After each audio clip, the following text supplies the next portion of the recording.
Au début du mois de septembre, Netflix a mis en ligne la série Chère Petite. Une fiction policière qui raconte l'histoire de 3 enfants qui grandissent dans une cabane au fond des bois, enfermés par un kidnappeur. En 2014, Netflix a fait son entrée dans le paysage audiovisuel français, en proposant aux téléspectateurs d'avoir accès en un clic à des centaines de programmes. En très peu de temps, la plateforme ON Rouge a réussi à s'imposer comme le lieu où les amateurs de séries se retrouvent devant des programmes hauts en couleur. Parmi eux, il y a bien sûr Stranger Things, qui plonge ses spectateurs dans les années 80, The Witcher, avec Henry Cavill qui massacre des monstres tous plus terrifiants les uns que les autres, et, plus récemment, Tapi, série dans laquelle Laurent Lafitte incarne l'ancien dirigeant de l'Olympique de Marseille. Netflix offre aussi à ses abonnés de nombreuses séries policières particulièrement glaçantes. C'est le cas de Mindhunter, avec le sosie d'Emmanuel Macron, Jonathan Groff, ainsi que la série espagnole Dévorée par les flammes, avec Ursula Corbero, l'héroïne de La Casa de Papel. Ce mois-ci, c'est une série venue d'Allemagne qui crée la surprise sur la plateforme de streaming. Mise en ligne au début du mois de septembre, Chère Petite s'est hissée à la seconde place du top 10 de la plateforme, grâce à son histoire glaçante qui pourrait rappeler certains faits divers terrifiants. J'ai été bouleversée. Chère Petite raconte l'histoire de Lena, qui vit dans une cabane extrêmement sécurisée, et isolée, aux côtés de 2 autres enfants, Anna et Jonathan.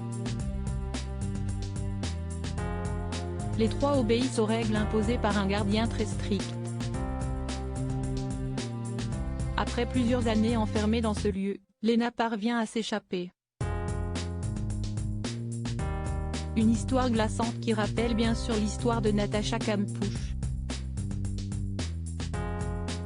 Une histoire qui avait fortement touché l'auteur du livre dont s'inspire la série, Romy Haussmann, comme elle l'a confié lors d'un entretien promotionnel pour Netflix.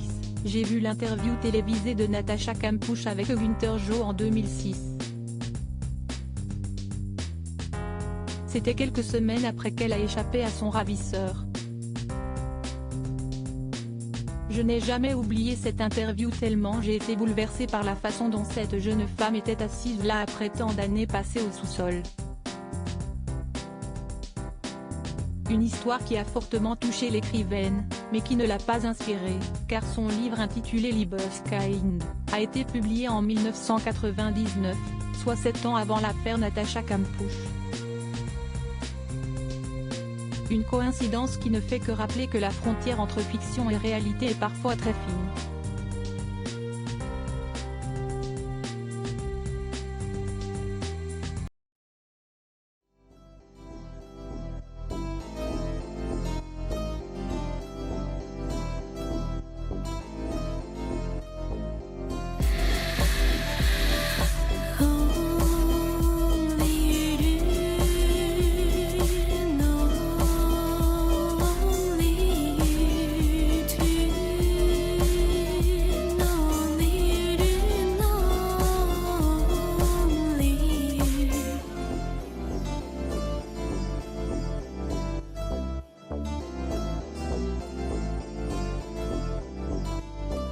To